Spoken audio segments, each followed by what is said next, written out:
Intermediate ఫలితాల్లో Warangal Sri Medha junior college విద్యార్థులు state ర్యాంకులు సాధించారు. ఎంపీసీ విభాగంలో 955 స్టేట్ సెకండ్ ర్యాంక్, బైపీసీ విభాగంలో 995 స్టేట్ ఫస్ట్ ర్యాంకులు సాధించారు. శ్రీమేధ జూనియర్ కాలేజీలో చదువుతున్న విద్యార్థులు రాష్ట్ర స్థాయి ర్యాంకులు సాధించడం చాలా సంతోషంగా ఉందని చైర్మన్ వీరన్న తెలిపారు.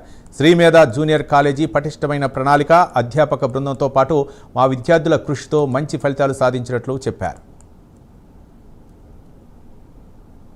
This is Nasra Herman from BIPC second year. I feel very happy to secure 995 out of 1000. I did not expect it really.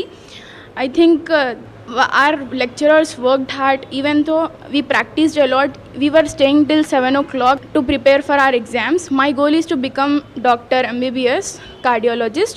So I'm working for that, and our lecturers supported us a lot. They explained us, clarified us, and encouraged us to reach our goals. I have got 463 marks out of 470. Firstly, I thought this college is not good, but after joining this college, good education has given by every teacher. So I scored 463. I am now fighting for 5 marks to get 468 out of 470, and I am trying for JEE Mains and to get NIT seat in Warangal.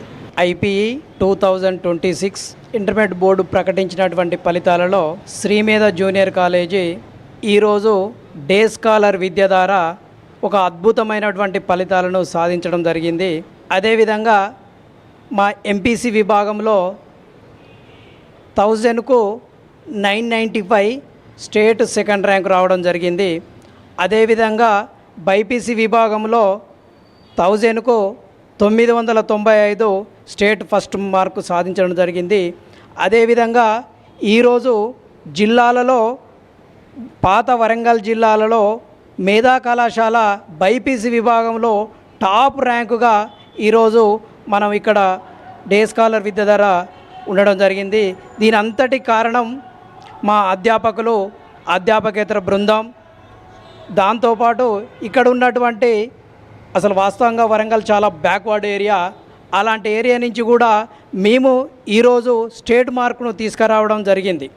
దాంతోపాటు మాకు విద్యార్థులకు ప్రత్యేక అభినందనలు కూడా తెలియజేస్తూ, ఇదే విధంగా ఇదొక సంవత్సరం కాదు, పోయిన సంవత్సరం ఎంపీసీ విభాగంలో కూడా 467, 470కి, బైపీసీ విభాగంలో 437, 440కి, సిఈసి విభాగంలో 500కు 490 టాప్ మార్కు సాధించి ఈరోజు మేము వరంగల్లో అగ్రస్థామిగా నిలవడం జరిగింది.